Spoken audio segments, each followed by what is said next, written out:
After weeks of simmering tension, the Brown family's issues finally erupted today. Meri sat peacefully on the couch in the dimly lighted living room of the large family home, with her journal open on her lap. She was thinking deeply as she considered the growing difficulties in their family's dynamic. Her mounting uneasiness was not alleviated by the gentle glow of the evening light coming through the drapes. The silence was abruptly broken by the sound of rushed footsteps. Janelle rushed into the room, her face displaying a mixture of fury and frustration. She paced back and forth and grumbled to herself without even pausing to meet Meri. Meri put down her journal, worried. She replied softly, "Janelle, what's wrong?" Janelle put her hands up in the air and stopped pacing. "Cody is here. He's done it once more. He told me something today, do you know? He made a commitment to assist with the house repairs." Hey, hello everybody. Welcome back to my channel TLC Flicks. Make sure to give this video a thumbs up. Instead, he charmed Christine into supporting some absurd financial plan throughout the day. Meri furrowed her brows. "A financial scam? What are you discussing?" As Janelle expressed her annoyance, her voice became louder. "He's making choices out there without seeking our input. Furthermore, he deceived me into believing it was for the family's good. I am aware that he has also been speaking with you, Meri. Was there anything he said about a loan?" With a sinking heart, Meri froze. "He did," she said in a low voice. "He said it was for the family's benefit, to pay for costs and maintain our viability." Janelle laughed bitterly. "He told me the same falsehood. Meri, it's not for us. It's for a new company he's launching, which he didn't even bother to tell us about." Meri was struck by the realization. A mixture of fury and betrayal made her stomach turn. She whispered, "He lied to me," more to herself than to Janelle. Her tone softened as Janelle took a seat next to her. "Meri, he's lying to us all. And who knows what else he might do if we don't address him right away." For a while, the two women sat in quiet, their mutual annoyance creating a wordless connection. Then they got to their feet together, determined now. Normally a place of harmony, the family meeting room was suddenly the scene of an impending tempest. With a smug grin, Cody reclined down in one of the big armchairs and browsed through his phone. He didn't even raise his head when Janelle and Meri came in, their faces displaying a mixture of resolve and rage. It was Janelle who spoke first. "We must speak. Now." Cody raised an eyebrow and looked up. "What is this about? Another miscommunication?" Meri took a step forward, her voice shaking with rage. "Cody, stop acting fake. We are aware of the loan. What is it actually used for?" Cody sat back in his chair and pretended not to notice. "It's for the family," he added with ease. "Everything I do is for the family." Janelle laughed. "Cody, don't give us that line. We're not blind. You've been controlling us to approve stuff we don't even know about and making decisions behind our backs." Cody's self-assured manner wavered a bit. "You're overreacting," he added defensively. "This family is led by me. I have to make the difficult decisions," Meri said in a steady yet hurtful tone. "Cody, being the leader of the household does not entail compromising our confidence. Honesty is something we deserve. We are deserving of respect." Cody rose to his feet, his voice growing irritated. "You have no idea how much strain I'm under. My decisions are always made with this family's best interests in mind. Making decisions you don't like is sometimes necessary for that." Janelle took a step toward him, her voice cold. "And occasionally, that means losing the individuals who had the most faith in you. I'm done if you continue, Cody. I will no longer allow you to include the children and myself in your self-centered mess." Cody's confidence crumbled as he gazed at her. He stated, "You wouldn't dare," but his voice lacked the conviction it usually possessed. Janelle squinted her eyes. "Try me." Silence filled the room as Cody glanced between the two women and saw how deeply angry they were. He appeared to be truly uncertain of himself for the first time. As Meri and Janelle sipped tea on the porch later that evening, the tension persisted in the air. The weight of the day's events was not lessened by the refreshing night breeze. "Do you think he'll ever change?" Meri gazed into the darkness and inquired softly. Janelle gave a headshake. "Not until he understands that he is losing us. And who knows even then?" A peaceful sense of togetherness replaced the two women's shared frustration as they sat in friendly silence. Although they were aware that the path ahead would not be simple, they found solace in one another's company for the time being. The house loomed behind them as the camera panned out, its walls containing the secrets and hardships of a family on the verge of disintegration. The calm night served as a sobering reminder of the brittleness of trust, standing in sharp contrast to the chaos within. And there's more. Questions concerning the fundamental relationships of the family on TLC's Sister Wives have been rekindled by Robyn Brown's candid remarks regarding her legal marriage to Cody Brown in the episode that aired on December 29, 2024. The reality star maintains that she never pushed for a formal contract, even though she first seemed to be the reason behind Cody's legal divorce from his first wife, Meri Brown.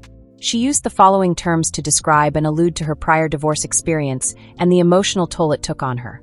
For background, before to Robyn's arrival in 2010, Cody was spiritually connected to Janelle and Christine Brown and legally married to Meri.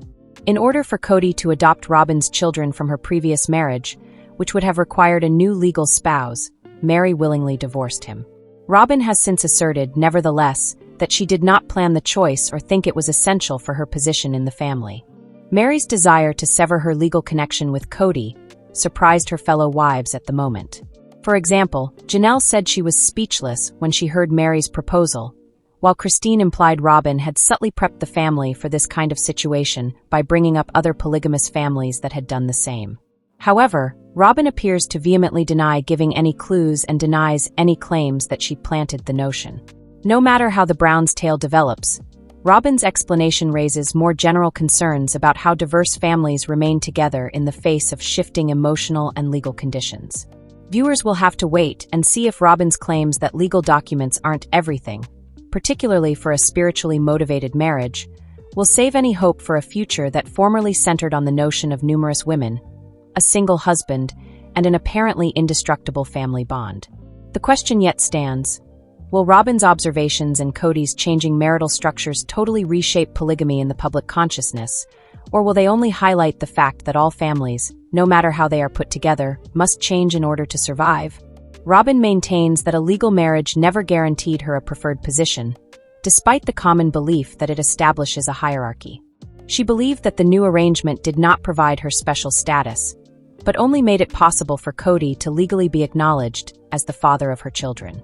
However, the public still believes Robyn is the sole surviving wife because all of the patriarch's previous wives have left the marriage. Robyn Brown, star of Sister Wives, would say I doob to another multiple marriage with husband Cody Brown if given the opportunity. On the December 29th episode of the TLC series, she described what would convince her to say yes. Robyn Brown of Sister Wives still believes that love should be multiplied rather than divided. Following the dissolution of her husband Cody Brown's decades-long marriages to his first three wives, Meri Brown, Janelle Brown, and Christine Brown, the reality star has been a somewhat grudging monogamist in recent years. However, if the situation were appropriate, the 46-year-old mother of five, who married Cody in 2010, 16 years after his third marriage to Christine, would accept a new spouse. I would be interested in living plural marriage again if I had a guarantee that it would be beneficial, and we would have a positive, successful experience, Robyn acknowledged in the December 29th episode of the popular TLC show. But I would need some sort of guarantee just because this experience of the family falling apart has been so traumatic, not just for me and not just for Cody, but for our children and for all the children. Admittedly, though, she isn't really hopeful that Cody will return to the wedding. I don't think that Cody would ever live plural marriage again, Robyn admitted. I don't know for sure. However, the 18-year-old father says emphatically no.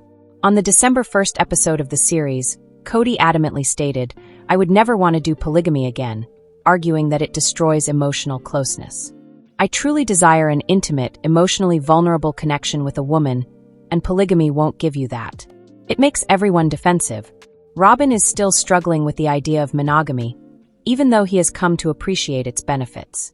The incident has challenged my identity about I am a plural wife, and this is what I believe, and this is our family, she said, referring to the departure of Christine, followed by Janelle and Meri from Cody.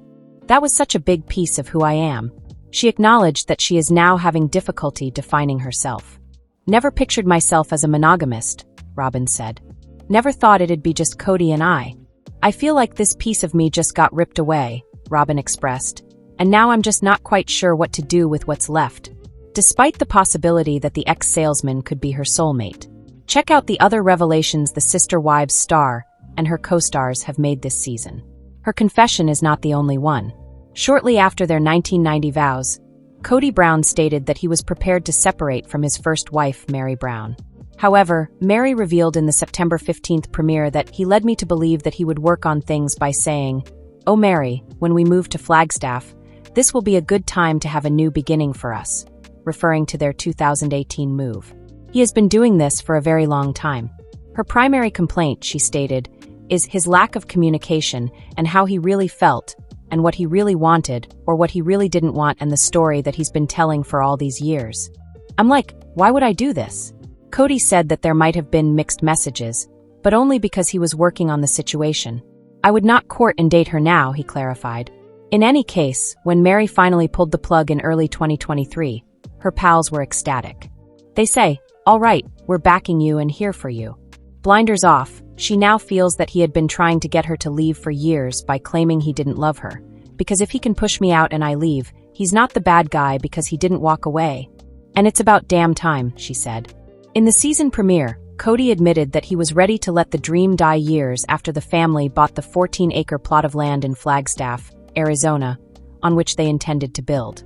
Since he couldn't build without paying the entire $820,000 price tag, which the family reportedly did in 2023, he told his remaining wife Robyn Brown, "I'd almost rather scrap it or sell it, and then just start again somewhere else." Regarding Robyn, she replied, "I can't talk about that," adding, "That is so not where I'm at." Janelle Brown, the second wife, previously told E! News that we just kind of started to grow apart, but in the end, she left because of Kody's shortcomings as a dad to several of his children. The mother told Logan Brown, Madison Brown Brush, Hunter Brown, Garrison Brown, Gabriel Brown, and Savannah Brown, "The big spark for me was when his relationship broke down with my children, and he didn't seem like he would move heaven and earth to fix it. And I thought, okay, that was what was really holding me here," the mother said. Janelle refused to entertain the possibility of reconciliation, even when Kody brought it up in the November 3rd episode. "I don't know how I would ever reconcile with him and have him not have a relationship with my kids," she replied. "No, I'm going to always choose my kids." That was Kody's justification for not trying harder to patch up the problems he was having with some of his grown children. In the September 15th episode, he complained, "I don't fit in the family anymore." He added that he was still completely married to Robyn and raising their 5 children together: Dayton, Aurora, Brianna, Solomon, and Ariella Brown. "And then I have some relationship with some of the other kids, and it's infrequent. What should I do with all of this, I ask myself. It's not a family-like atmosphere. It's been difficult between us," Robyn admitted in the season 19 opener, even though they were genuinely monogamous for the first time in their 14-year marriage. "We're probably doing the worst we've ever done in our marriage." He isn't sure if he or one of the other women is to blame. "I believe Kody is looking at me and asking, 'Are you going to reject me too?' because he is experiencing a lot of rejection." She consequently disclosed, "I'm on my toes." The worst aspect, in her words, is there's no resource to help with the idea that I'm still married to a man who's going through divorces. I have to constantly ensure that he is not ruining our relationship. I can't look myself in the mirror and say, "Hey, dude," Kody shared, expressing a crisis of confidence. "I cherish you." "They're all moving on," Robyn said in the October 27th episode, "and I feel like the idiot that got left behind." Robyn found it difficult to see her former sister wives embrace their new era.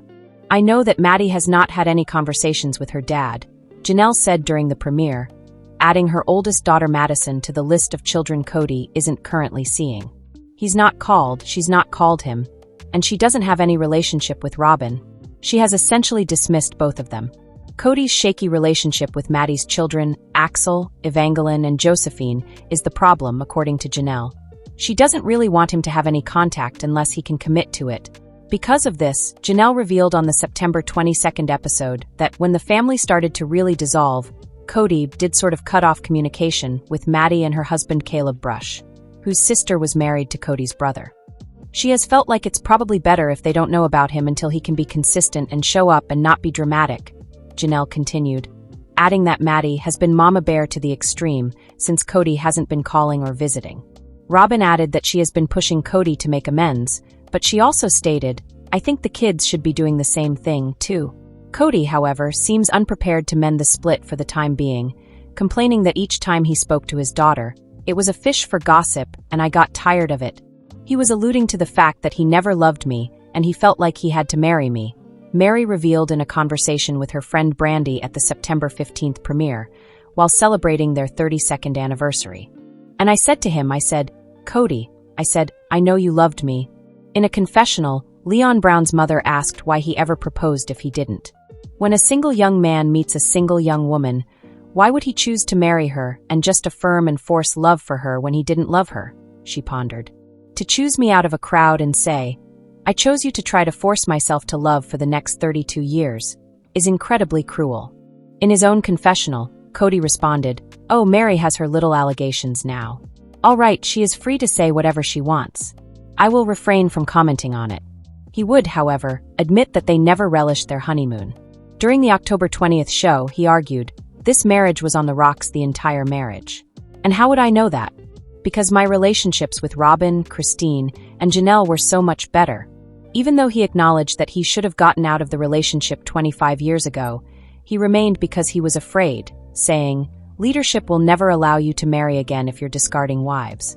"I think I'm going to have to lawyer up," Janelle admitted to former sister-wife Christine Brown in the September 22nd episode, "because I think that's the only way I'm ever going to get any kind of decision out of him." Janelle stated that step one was paying off the Arizona property, even though she wasn't sure if she wanted to build on Coyote Pass or just sell it off.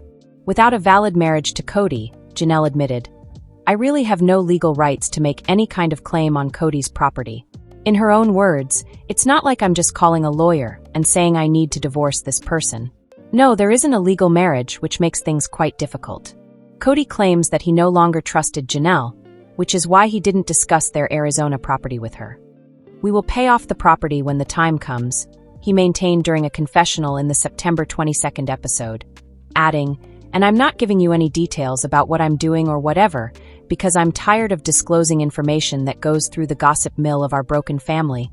In her own interview, Janelle described it as a bit of a pot calling the kettle black. "He leaks like a sieve," she said. "He told me stuff about his other relationships and his other wives that I was like, I don't think you're supposed to be telling me that." The family used to put all of their money into one pot back when their love was still growing rather than shrinking. On the September 22nd show, Janelle stated, "Up until the last 10 or so years, that's how it always worked. We would use all the resources to help one person, then we would all rally to support the other person. Suddenly, it's about my estate, even though everyone needs their own estate." They all helped to purchase Robyn's $1.65 million 5-bedroom house in Arizona when she needed a place to live. It was put up for sale this past August. According to Robyn, the idea was that it would be a benefit to the family. However, when Janelle proposed that they all put their names on the mortgage, she was rejected. Cody was like, No, we need to protect Robyn's estate," Janelle recalled. Therefore, now that she is leaving the family, she would like her share of the Coyote Pass proceeds, and I'd like to recoup some of the money I put into Robyn's house. However, it can be difficult to sell. "We were working together for so long," Robyn said, and Robyn continued, "It's like, how do you calculate?" After Janelle claimed she owed them money. "How do you calculate that? It's really perplexing. I see all the art on their walls," Janelle said of Robyn and Cody's house, "but I've seen him grab other assets like trailers and home decor." Janelle griped about the family's failure to pay for Coyote Pass, saying that Cody claimed to have all these other debts. "And that's okay. I have money and I've spent it on things too." Cody claimed that a large portion of his money was used to purchase cars, basically had a fleet, and child insurance. "I used to always be surprised at how nice her backyard was," Janelle said, adding that she wasn't sure how Cody and Robyn managed their expenses. "It was finished. Additionally, there was always stuff at her place. And I thought, wow. Finally, she wore herself down by saying, "He doesn't prioritize what I need or what I want." I think after a while, I began to see it, and my kids were getting very angry about it, like my adult children. Like, "Mom, what the hell?" In Robyn's opinion, though, she was extremely frugal after her first marriage failed. During the September 22nd show, she revealed, "I used to be not so great with money. When I was young, I had hard knocks. And then I learned during my divorce really how to budget myself very, very well." When asked about her fellow sister wives, she replied, "You just must have had a different priority of where your money was going to go than I did. That's all." Cody disclosed that when he and Meri were officially married at the age of 19 and spiritually married at the age of 21, respectively, they didn't really know one another. In order for Cody to lawfully adopt Robyn's 3 oldest children from her first marriage, They ultimately filed for divorce in 2014. He said that everything was a conflict, saying, "I can't live in a world where she is constantly angry at me.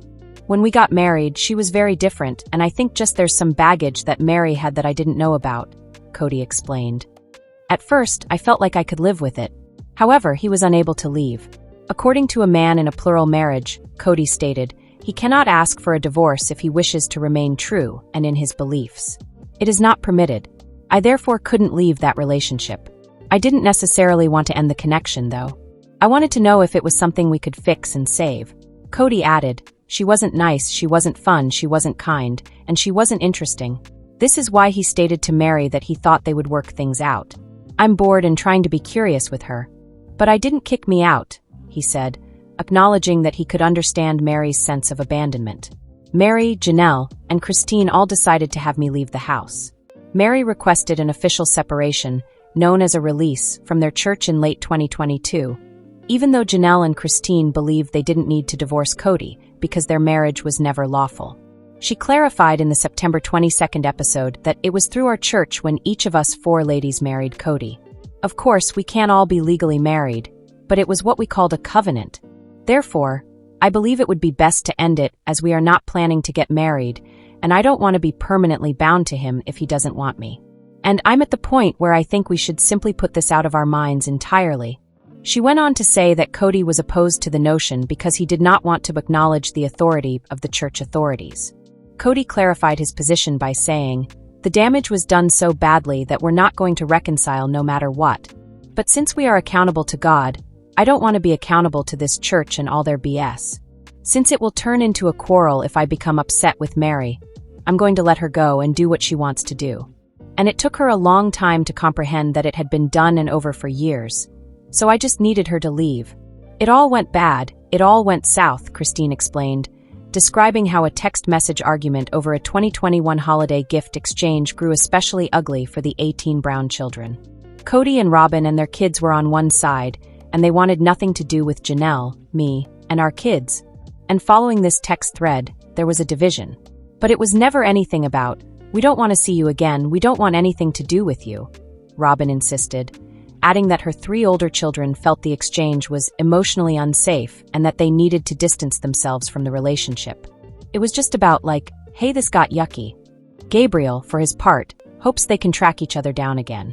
In the October 13th episode, he admitted, "The thing I want most is to just have a relationship with Robyn's children again. My favorite person to hang out with in middle school was Aurora, and I was constantly trying to get close to Dayton in high school. However, I'm not optimistic about a relationship with Robyn and Dad."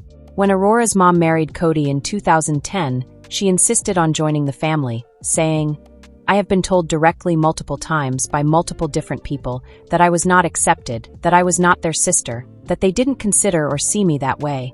Brianna, her sister, also expressed her opinion that the parents could have done a better job with, connecting us as a family, and it never really happened.